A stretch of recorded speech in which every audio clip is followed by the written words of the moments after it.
गुरु की खुशबू, एक रहस्यमय प्रेरक प्रसंग, भाग 1। जय श्री कृष्ण। राधे राधे। प्रेम और भक्ति से भरे सभी भक्तों का हार्दिक स्वागत है।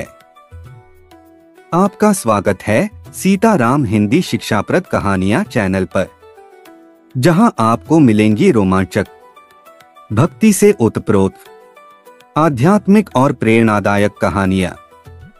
ये सिर्फ कहानियां नहीं, ये आपके मन और आत्मा को शुद्ध करने वाली दिव्य गाथाएं हैं। अगर आपको हमारी कहानियां पसंद आएं तो लाइक करें और हमारे परिवार का हिस्सा बनने के लिए चैनल को सब्सक्राइब करें। रात का तीसरा पहर था। चांदनी धुंधली हो चली थी और दिल्ली की गलियों में सन्नाटा पसरा हुआ था। हल्की हल्की ठंडी हवा बह रही थी, जिससे वातावरण में एक अजीब सा रहस्य घुला हुआ प्रतीत हो रहा था। शहर में अधिकतर लोग गहरी नींद में थे, लेकिन कुछ जगहों पर रोशनी टिमटिमा रही थी, विशेष रूप से हजरत निजामुद्दीन औलिया के दरगाह के आसपास। यह स्थान अद्भुत था, जहां हर आने वाला अपनी परेशानियां भूल जाया करता था। लोग यहां अपने कष्टों का समाधान खोजने आते थे और संत औलिया हर किसी को कुछ न कुछ आशीर्वाद के रूप में प्रदान करते थे। लेकिन इस रात कुछ अनोखा होने वाला था, कुछ ऐसा जो इस संसार के नियमों से परे था। कहानी 2 पात्रों से शुरू होती है। एक गरीब आदमी जो अपनी बेटी के विवाह की चिंता में डूबा हुआ था, और दूसरा अमीर खुसरो जो अपने गुरु के प्रति असीम भक्ति से ओतप्रोत था।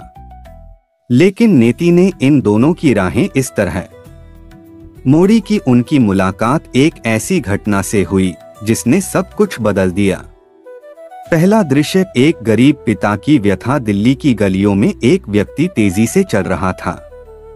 उसकी चाल में बेचैनी थी, आंखों में चिंता थी और मन में असमंजस।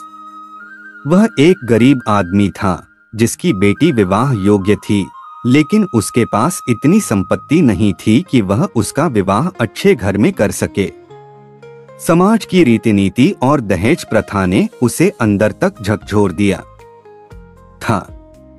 उसकी बेटी सुंदर, गुणी और संस्कारी थी, लेकिन धन के अभाव में कोई भी उससे विवाह करने को तैयार नहीं था। हर संभव प्रयास करने के बाद भी जब कोई समाधान नहीं मिला, तो उसे किसी ने सुझाया कि वह हजरत निजामुद्दीन औलिया के पास जाएं। कहा जाता था कि जो भी सच्चे दिल से उनके पास जाता है, वह खाली हाथ नहीं लौटता। गरीब आदमी ने सोचा, अब बस वही मेरी आखिरी आशा है, और इसी विचार के साथ वह रात के अंधेरे में औलिया बाबा के दरबार की ओर बढ़ने लगा। दूसरा दृश्य, संत औलिया की परीक्षा। रात के सन्नाटे में वह व्यक्ति आखिरकार संत औलिया के आश्रम के बाहर पहुंचा। उसने धीरे से दरवाजे पर दस्तक दी। कुछ समय बाद एक शिष्य बाहर आया और कहा, बाबा विश्राम कर रहे हैं, सुबह आना। गरीब आदमी ने हाथ जोड़कर प्रार्थना की, मैं बहुत दूर से आया हूँ, मेरी समस्या अत्यंत गहरी है, कृपया मुझे बाबा से मिलने दीजिए। शिष्य कुछ देर रुका, फिर अंदर गया। थोड़ी देर बाद उसने गरीब आदमी को अंदर बुलाया। जैसे ही वह अंदर पहुंचा, उसने देखा कि संत औलिया ध्यानमग्न बैठे थे। उनके चेहरे पर अपार शांति थी और उनके चारों ओर एक अद्भुत तेज था। गरीब आदमी उनके चरणों में गिर पड़ा और रोते हुए अपनी समस्या बताने लगा। संत औलिया ने मुस्कुराते हुए कहा, भाई, मैं तो खुद एक फकीर हूँ, मेरे पास क्या है जो मैं तुम्हें दे सकता हूँ। लेकिन इतना कहकर उन्होंने अपनी पैरों की ओर देखा और अपने पास रखी 2 पुरानी जूतियां उस गरीब आदमी की ओर बढ़ा दी। यह लो, मेरे पास बस यही है। गरीब आदमी हैरान रह गया। वह सोचने लगा, मैं तो धन की आशा में आया था, लेकिन बदले में मुझे सिर्फ 2 जूतियां मिल रही हैं। लेकिन फिर उसने संत की आंखों में देखा। वहां एक अजीब सा तेज था, एक दिव्य चमक थी। कुछ सोचकर उसने जूतियां अपने हाथों में उठा लीं और भारी मन से आश्रम से बाहर निकल पड़ा। तीसरा दृश्य अमीर खुसरो का। रहस्यमय अनुभव। दिल्ली के दूसरे छोर पर अकबर के नवरत्नों में से एक अमीर खुसरो एक अजीब अनुभूति से गुजर रहे थे। अमीर खुसरो, जो एक महान कवि और संगीतज्ञ थे, अचानक गहरे वैराग्य में चले गए थे। उन्हें लगने लगा कि अब इस संसार में कुछ भी शेष नहीं है। उन्होंने निश्चय किया कि वे अपनी संपूर्ण संपत्ति अपने गुरु निजामुद्दीन औलिया के चरणों में अर्पित कर देंगे। उन्होंने अपने पूरे जीवन की कमाई सोने चांदी से लदा हुआ एक ऊंट त्यागने का संकल्प लिया और आश्रम की ओर चल पड़े। रात का समय था, रास्ते सुनसान थे, लेकिन तभी अचानक उनके नथुनों में एक अजीब सी खुशबू आई। यह कोई साधारण खुशबू नहीं थी, यह वही दिव्य सुगंध थी जो उन्हें हमेशा उनके गुरु के पास महसूस होती थी। उन्होंने तुरंत अपने चारों ओर देखा, लेकिन कोई नजर नहीं आया। फिर कुछ ही दूरी पर उन्हें एक गरीब आदमी दिखाई दिया, जो हाथ में कुछ पकड़े हुए चला आ रहा था। खुसरो तेजी से उसके पास पहुंचे और बोले, रुको, मेरे गुरु की खुशबू आ रही है, तुम्हारे पास क्या है? गरीब आदमी घबरा गया। उसने धीरे से उत्तर दिया, ये औलिया बाबा की जूतियां हैं जो उन्होंने मुझे दी हैं। अमीर खुसरो के चेहरे पर खुशी और आश्चर्य के मिश्रित भाव आ गए। उन्होंने तुरंत कहा, मुझे ये दे दो, बदले में मैं तुम्हें अपना सारा धन दे दूंगा। गरीब आदमी हक्का बक्का रह गया। उसने देखा कि अमीर खुसरो के ऊंट पर बेशुमार सोना चांदी लदा हुआ था, और फिर कुछ ही क्षणों में वह चमत्कारी विनिमय हो गया। गरीब आदमी ने संत की जूतियां दी और बदले में पूरी संपत्ति प्राप्त कर ली। अगले भाग की झलक। गरीब आदमी सोच रहा था, संत के द्वार से कोई खाली हाथ नहीं जाता, लेकिन उधर अमीर खुसरो की आंखों में आंसू थे। वे उन जूतियों को अपने हृदय से लगाकर रो रहे थे। वे जानते थे कि ये मात्र जूतियां नहीं थीं, यह गुरु का आशीर्वाद था। लेकिन क्या यह केवल एक साधारण घटना थी, या फिर इसके पीछे कोई गहरा रहस्य था? अमीर खुसरो को जल्द ही पता चला कि ये जूतियां कोई साधारण वस्तु नहीं थीं। उन्होंने जब इन्हें अपने सिर पर रखा तो एक अद्भुत ऊर्जा उनके अंदर समाहित हो गई। उनके कानों में एक दिव्य ध्वनि गूंजने लगी, खुसरो, अब तेरा असली सफर शुरू हुआ है। अगले भाग में गुरु की जूतियों का चमत्कार। अमीर खुसरो के जीवन में अद्भुत परिवर्तन, एक रहस्यमय घटना जिसने इतिहास बदल दिया। क्या आप इस रहस्य को जानना चाहेंगे? बने रहिए अगले भाग के लिए। पिछले भाग का सारांश। अमीर खुसरो ने जब अपने गुरु हजरत निजामुद्दीन औलिया की खुशबू महसूस की तो वे बेचैन हो उठे। आगे बढ़ने पर उन्होंने देखा कि एक गरीब आदमी हाथ में औलिया बाबा की जूतियां लिए जा रहा था। अमीर खुसरो ने बिना कोई संकोच किए अपनी संपूर्ण संपत्ति उस गरीब आदमी को दे दी और बदले में वे गुरु की पादुकाएं प्राप्त कर अत्यंत भावुक हो गए। लेकिन यह सिर्फ एक साधारण विनिमय नहीं था, यह एक आध्यात्मिक रहस्य की ओर बढ़ने का पहला कदम था। अमीर खुसरो को आभास हुआ कि अब उनके जीवन में कुछ असाधारण घटित होने वाला है। अब आगे। पहला दृश्य। अमीर खुसरो का रहस्यमय अनुभव। रात गहरी हो चुकी थी, हवाएं धीरे धीरे चल रही थीं, लेकिन अमीर खुसरो के भीतर एक प्रचंड तूफान उठ रहा था। उन्होंने अपनी गुरु की जूतियां अपने सिर पर रखीं और जैसे ही वे आगे बढ़े उन्हें अपने भीतर एक अनोखी ऊर्जा का संचार महसूस हुआ। उन्होंने आंखें बंद कीं और तभी उनके कानों में एक दिव्य ध्वनि गूंजने लगी, खुसरो, यह कोई साधारण जूतियां नहीं हैं, यह गुरु का आशीर्वाद है। तूने अपनी संपूर्ण संपत्ति छोड़ दी, अब देख, तुझे वह मिलेगा जो संसार में सबसे दुर्लभ है। अमीर खुसरो स्तब्ध रह गए। यह कौन बोल रहा था? क्या यह स्वयं गुरु की वाणी थी या किसी और दिव्य शक्ति की? उनका पूरा शरीर रोमांचित हो गया। वे अब और अधिक रुक नहीं सकते थे। वे तेजी से औलिया बाबा की दरगाह की ओर चल पड़े। दूसरा दृश्य औलिया बाबा की परीक्षा। हजरत निजामुद्दीन औलिया अपने कक्ष में ध्यानमग्न थे। वे जानते थे कि आज रात कुछ विशेष होने वाला है। उनकी आंखों में अपार शांति थी, लेकिन मन में गहरा रहस्य छिपा हुआ था। वे मुस्कुरा रहे थे, जैसे उन्हें पहले से ही पता हो कि खुसरो उनके पास आने वाले हैं और एक परीक्षा देने वाले हैं। तभी दरवाजे पर तेज दस्तक हुई। औलिया बाबा ने धीरे से आंखें खोलीं और अपने शिष्य से कहा, जाओ देखो कौन आया है। दरवाजा खुला और सामने अमीर खुसरो खड़े थे, आंखों में आंसू, हाथों में गुरु की पादुकाएं और हृदय में भक्ति की ज्वाला। औलिया बाबा ने खुसरो की ओर देखा और शांत स्वर में कहा, आ गए खुसरो, क्या लेकर आए हो? अमीर खुसरो ने कांपते हाथों से पादुकाएं आगे बढ़ाई और बोले, गुरुजी, मैं सब कुछ लुटाकर आपके चरणों की यह धरोहर लेकर आया हूँ। ये मात्र जूतियां नहीं हैं, ये मेरा संपूर्ण जीवन है। औलिया बाबा कुछ देर तक खामोश रहे, फिर बोले, खुसरो, क्या तुम जानते हो कि इन जूतियों का रहस्य क्या है? खुसरो ने आश्चर्य से देखा। रहस्य?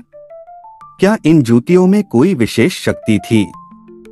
तीसरा दृश्य जूतियों का चमत्कार। औलिया बाबा ने अपनी पलकें झुकाईं और मुस्कुराते हुए कहा, खुसरो, ये वही जूतियां हैं जिन्हें वर्षों पहले मेरे गुरु ने मुझे दी थीं। ये साधारण नहीं हैं।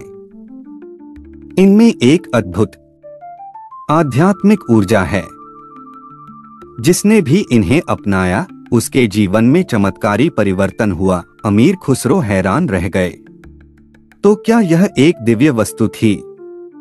औलिया बाबा ने आगे कहा, लेकिन एक परीक्षा बाकी है। यदि तुम इन जूतियों को अपने सिर पर रखकर पूरी रात जागृत अवस्था में बैठ सको बिना कोई नकारात्मक विचार लाए, तो तुम इस रहस्य को समझ सकोगे। यह सुनकर अमीर खुसरो ने तुरंत सिर झुकाया और बोले, गुरुजी, यह परीक्षा मैं सहर्ष स्वीकार करता हूँ। चौथा दृश्य अमीर खुसरो की परीक्षा। रात बीतने लगी। अमीर खुसरो ने गुरु की जूतियों को अपने सिर पर रखा और ध्यान में बैठ गए। शुरुआत में सब कुछ सामान्य था, लेकिन धीरे धीरे उन्हें अजीब अजीब अनुभव होने लगे।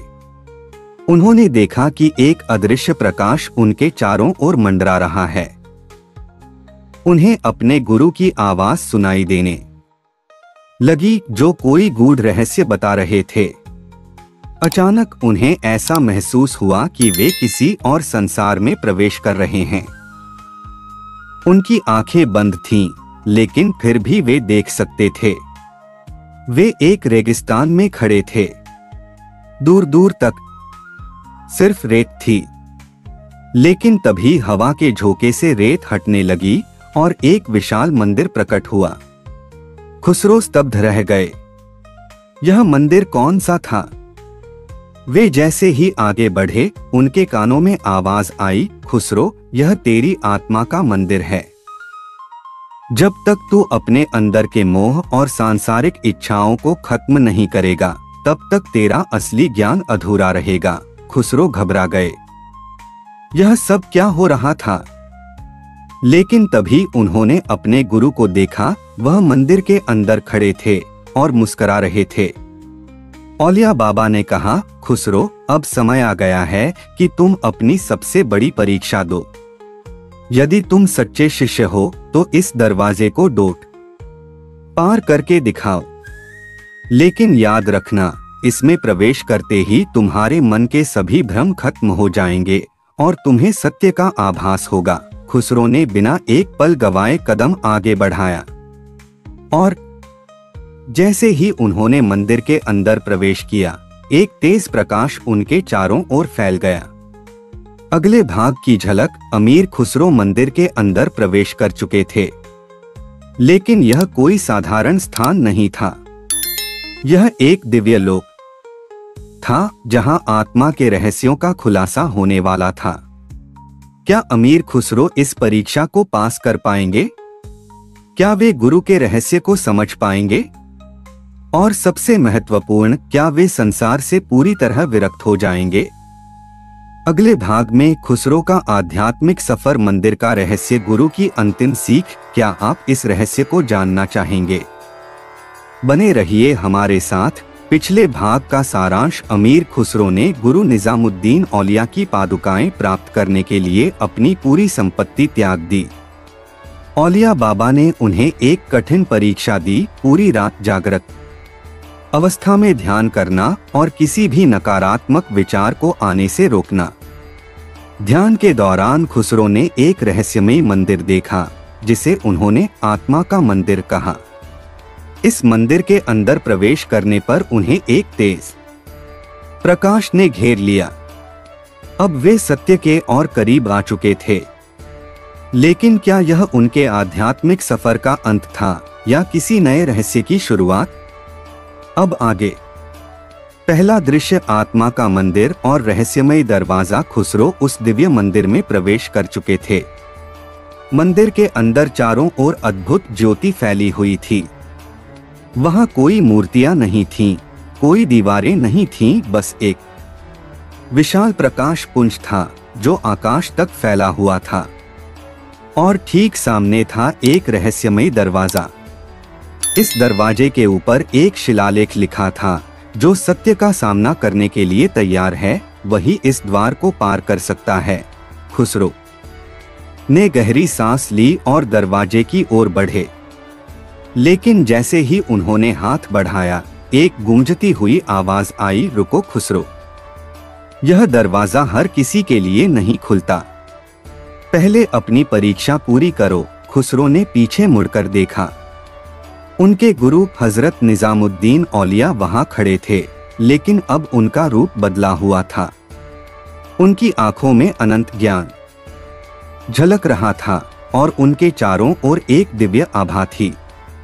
खुसरो उनके चरणों में गिर पड़े, गुरुजी, मुझे सत्य की ओर ले चलिए। मैं इस परीक्षा के लिए तैयार हूं। दूसरा दृश्य, 3 प्रश्नों की परीक्षा। औलिया बाबा ने धीरे से कहा, खुसरो, इस द्वार को पार करने से पहले तुम्हें 3 प्रश्नों का उत्तर देना होगा।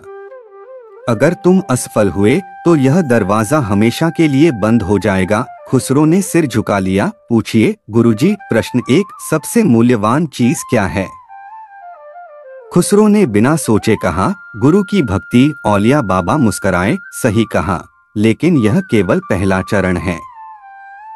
अब दूसरा प्रश्न, प्रश्न 2, सबसे बड़ा अज्ञान क्या है? खुसरो कुछ देर सोचते रहे, फिर बोले, अपने अस्तित्व को केवल इस शरीर तक सीमित मानना ही सबसे बड़ा अज्ञान है। औलिया बाबा ने सिर हिलाया, तुम सत्य के और करीब हो, लेकिन अंतिम प्रश्न सबसे कठिन है। प्रश्न 3, क्या तुम अपने अस्तित्व को त्याग सकते हो? खुसरो चौंक गए। त्याग, क्या इसका अर्थ था कि उन्हें अपने अहंकार, पहचान और सांसारिक इच्छाओं को पूरी तरह से मिटाना होगा? तीसरा दृश्य, अंतिम परीक्षा, आत्मसमर्पण। खुसरो के मन में विचारों का तूफान उठने लगा। क्या मैं सच में सब कुछ त्याग सकता हूँ? क्या मैं अपने नाम, अपनी पहचान और अपने सारे सपनों को मिटाकर केवल गुरु के चरणों में समर्पित हो सकता हूँ? उसी क्षण औलिया बाबा ने अपनी आंखें बंद की और पूरा मंदिर तेज रोशनी से भर गया। खुसरो, यदि तुम सत्य को पाना चाहते हो तो अपने अस्तित्व को मिटाकर गुरु में विलीन हो जाओ। खुसरो की आंखों में आंसू आ गए। उन्होंने धीरे धीरे सिर झुकाया और कहा, गुरुजी, मैं सब कुछ त्यागने के लिए तैयार हूँ। चौथा दृश्य, द्वार का खुलना और रहस्योद्घाटन। जैसे ही खुसरो ने यह शब्द कहे, रहस्यमय दरवाजा स्वतः खुल गया। अंदर एक दिव्य जलधारा प्रवाहित हो रही थी। औलिया बाबा ने कहा, यह सत्य का अमृत है।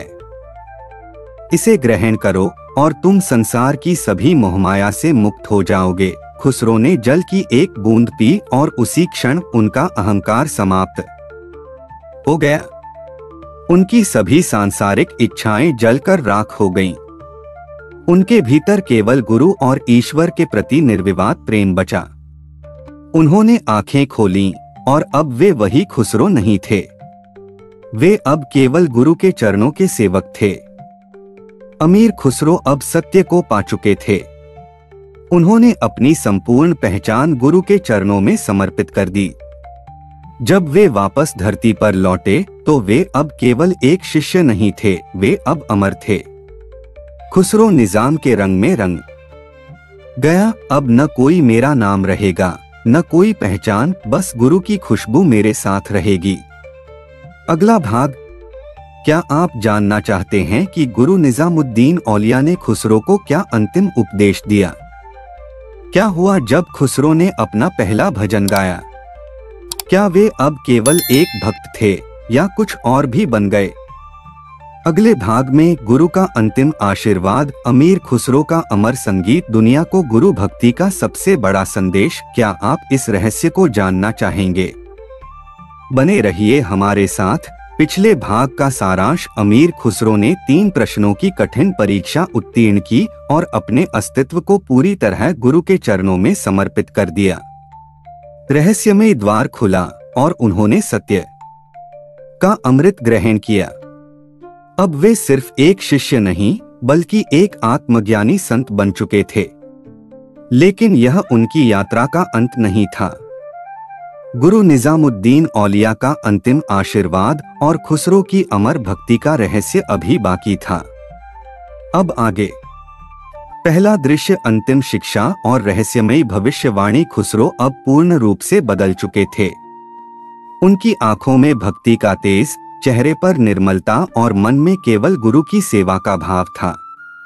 गुरु निजामुद्दीन औलिया मुस्कुराए और बोले, खुसरो, अब तुम्हें एक अंतिम सत्य जानना होगा। खुसरो ने सिर झुका लिया। आज्ञा दीजिए गुरुदेव। औलिया बाबा ने गहरी सांस ली और कहा, तुम्हारी भक्ति अमर होने वाली है, लेकिन इसके लिए तुम्हें एक और परीक्षा देनी होगी। खुसरो चौंक गए। गुरुजी, अभी तो मैंने अपने अहंकार को समाप्त किया है। और क्या परीक्षा बाकी है? गुरुजी ने कहा, भक्ति का अंतिम चरण है समर्पण और कष्ट को सहज भाव से स्वीकार करना। तुम्हारी भक्ति को संसार में अमर होने के लिए तुम्हें एक कठिन दुख सहना होगा। तुम तैयार हो? खुसरो बिना सोचे बोले, गुरुजी, मेरा जीवन आपको अर्पित है। चाहे जो भी हो, मैं सहने के लिए तैयार हूँ। दूसरा दृश्य, गुरु के विदा होने की भविष्यवाणी। औलिया बाबा ने खुसरो को पास बुलाया और कहा, खुसरो, एक दिन आएगा जब मैं इस संसार को छोड़ दूंगा। तब तुम्हें मेरी याद में अपने अंतिम शब्द कहने होंगे। खुसरो के हृदय में पीड़ा उठी। गुरुजी, ऐसा मत कहिए। मेरे लिए जीवन की सबसे बड़ी संपत्ति आप ही हैं। गुरु ने मुस्कुराकर कहा, यही संसार का नियम है खुसरो, लेकिन मेरी खुशबू हमेशा तुम्हारे साथ रहेगी। अब चलो, तुम्हें अपनी अगली जिम्मेदारी निभानी है। तीसरा दृश्य, अमीर खुसरो का पहला भजन। खुसरो गुरु के चरणों में बैठे और पहली बार भक्ति के शब्दों को काव्य में ढालने लगे। उन्होंने एक गजल लिखी जो बाद में अमर हो गई। छाप तिलक सब छीनी रे मुझसे नैना मिलाए के। इस गीत में केवल गुरु के प्रेम की शक्ति थी।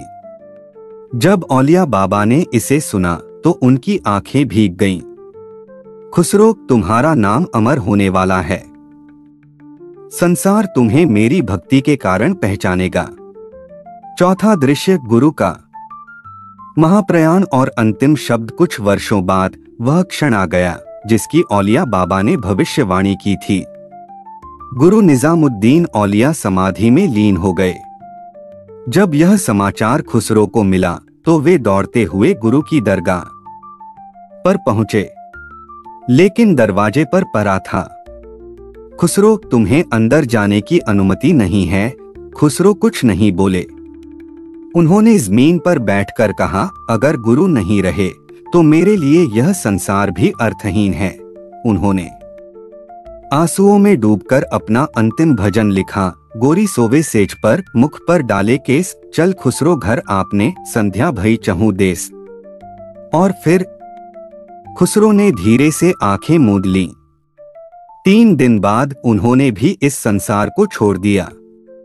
समाप्ति और सीख। खुसरो और औलिया बाबा की गुरु शिष्य की कथा आज भी जीवित है।